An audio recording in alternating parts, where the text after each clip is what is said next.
subgenre of cinema is more synonymous with sequels than the murky realm of horror. While certain sequels often retread the same plot points as their predecessors, in turn bringing a predictability to them, there are those follow-ups that manage to do something different, something eye-grabbing, and something surprising. And it's on those particular sequels that the attention is on here. So, with that in mind, I'm Ellie with What Culture, here with 10 horror movie sequels that started in surprising ways.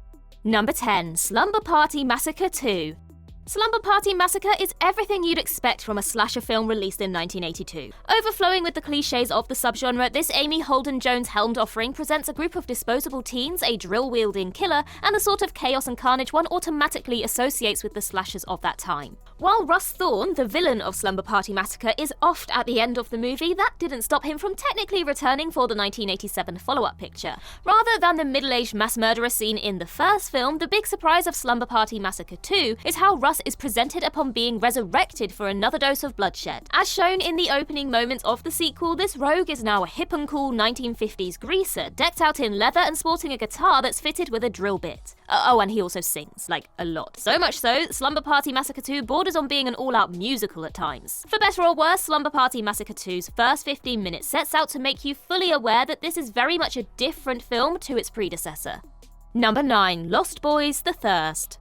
With fans having waited 21 years for a Lost Boys sequel, they were eventually served up two such movies in 2008's Lost Boys: The Tribe and 2010's Lost Boys: The Thirst. To be blunt, neither of these follow-ups were particularly good, though there was a certain charm to revisiting some of the characters from Joel Schumacher's iconic 1987 effort. Pivotal parts of Schumacher's movie were Edgar and Alan Frog, two young warriors looking to fight the good fight against the goddamn shit-sucking vampires of Santa Carla, California. Played by Corey Feldman and Jameson Newlander respectively, in that picture, the two actors were set to reprise their roles for The Tribe. Unfortunately for Newlander, he ended up being part of an alternate ending that didn't make the final cut of that offering. Still, Jameson did get to be a significant part of Lost Boys: The Thirst alongside Feldman's Edgar Frog. What was surprising about the opening of The Thirst, though, is that Newlander's Alan ends up becoming a half vampire after being forced to drink vampire blood. From there, the film jumps ahead 5 years to find a depressed recluse Alan living out his days surviving on animal blood.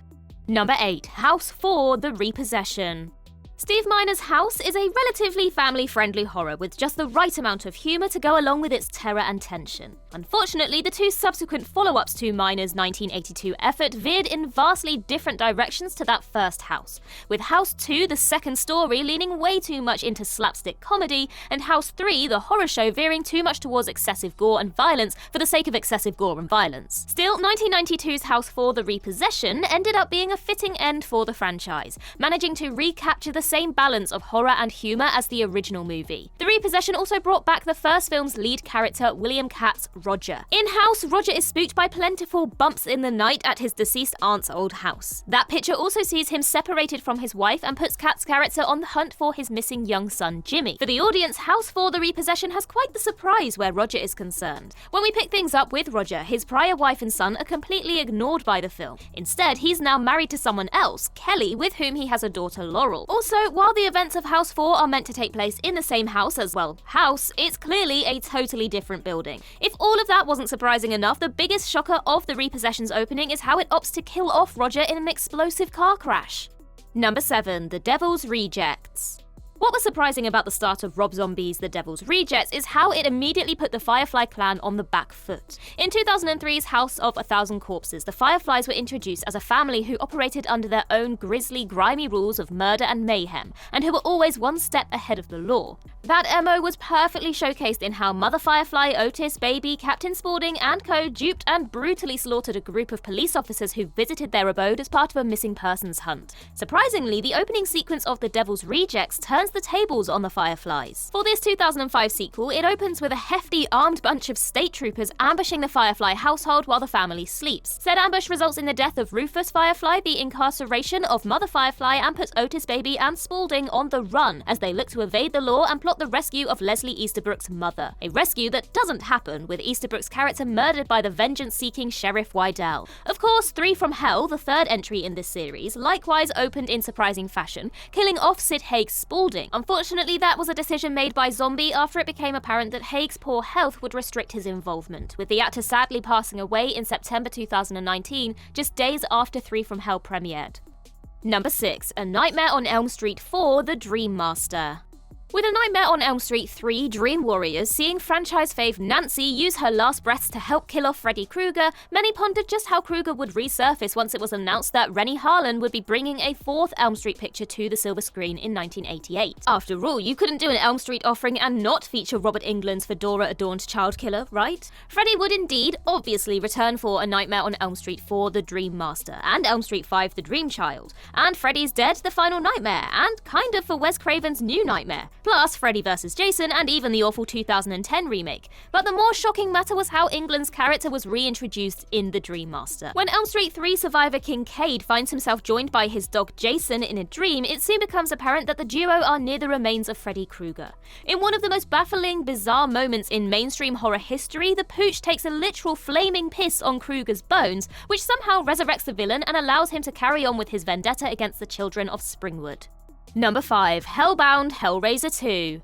Having won plentiful praise for its sinister visuals, unnerving atmosphere, and ominous dialogue, 1987's Hellraiser introduced moviegoers to Pinhead and his Cenobites. Presenting these sinister sorts as an otherworldly force, after all they do reside in hell, Clive Barker's directorial debut set these pleasure and pain-obsessed figures up as something totally foreign to the real world. Catching many a horror hound off guard, follow-up Hellbound: Hellraiser 2 opened by surprisingly humanizing Pinhead. Released just a year after its predecessor, this sequel started by showcasing Pinhead before he was Pinhead. Rather than forever being some pseudo-supernatural being that's only ever called the murky depths of hell home, Hellbound's opening teased that Pinhead was previously a human soldier who was ultimately corrupted by the infamous Lament configuration. The film would later identify this man as Elliot Spencer, a British army captain during World War I. And with that, Pinhead now had a backstory which itself would be further elaborated on and fleshed out in 1992's Hellraiser 3: Hell on Earth. In fact, that threequel went in the bold direction of utilizing Pinhead and Spencer as two entirely separate entities who had been unbonded following the events of Hellbound's finale.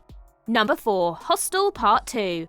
Oh, Paxton. Having survived a whole bunch of Achilles-slicing, eye-popping, finger-chopping antics in 2005's Hostel, Jay Hernandez's Paxton had been put through quite the ringer. Of course, such an experience will leave one traumatized, and that's clearly the case for our sole Hostel survivor by the time we pick things up with him at the start of Hostel Part 2. Living in seclusion with his girlfriend, we find a Paxton who is dealing with severe PTSD. It also doesn't help Hernandez's character that his beau believes he's exaggerating his trauma, with her feeling that A, Paxton's time in Slovakia can't have been that bad, and B, there's absolutely zero chance of the nefarious elite hunting group being able to track Paxton down. How wrong was she? In a jarring move, Hostel Part 2's opening sequence ends with Paxton's girlfriend finding his headless corpse in the pair's kitchen. From there, we see Paxton's decapitated head couriered to the waiting hands of Sasha, the big boss of the aforementioned elite hunting group. With that, the first Hostel sequel switches its attention to a trio of new female characters, who soon find themselves in the sinister clutches of Sasha's organization. Number 3. Jason Goes to Hell: The Final Friday.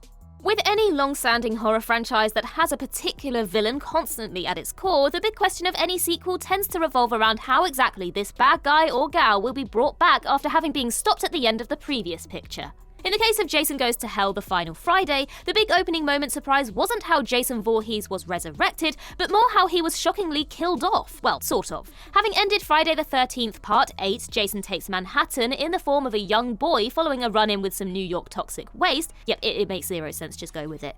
1993's The Final Friday opens up with Jason very much alive as a hulking adult who's stalking an unsuspecting female in a Camp Crystal Lake cabin. While there's zero explanation as to how Jason reverted to his adult self and departed the bright lights of New York City following Part 8, even more surprising is how Voorhees is blown to smithereens mere minutes into Jason Goes to Hell. You see, the aforementioned unsuspecting female was really an FBI agent who was tasked with luring Jason into an ambush from a SWAT team that shoot the shit out of that serial killer and blow him up. From here, The Final Friday devolved into an odd movie about the spirit of Jason, which looked like a turd, being passed from person to person, with the physical form of Voorhees absent for the vast majority of the film.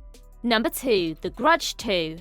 Having survived plentiful supernatural chicanery in 2004's The Grudge, Sarah Michelle Gellar's Karen Davis was back for another round of spooky shenanigans for that movie's 2006 follow-up. As The Grudge 2 begins, we come to learn that Karen is laid up in a Japanese hospital following the fiery finale of the first film. When Karen's sister Aubrey heads to Tokyo to retrieve her elder sibling, things immediately take a turn for the worse during the picture's opening moments. When Karen panics after seeing the sinister Kayako spirit which plagued her in The Grudge, she bolts from her hospital bed and winds up on the building's roof. Convinced that the visage of Kayako is merely her own mind playing tricks on her, Sarah Michelle Gellar's character finds out the hard way that that's not the case, with Kayako flinging Karen to her death from the hospital rooftop. In a surprise move, it then becomes clear that The Grudge 2 will instead follow the story of Amber Tamblin's Aubrey, as she takes center stage and has to deal with her own supernatural chicanery in this so-so sequel.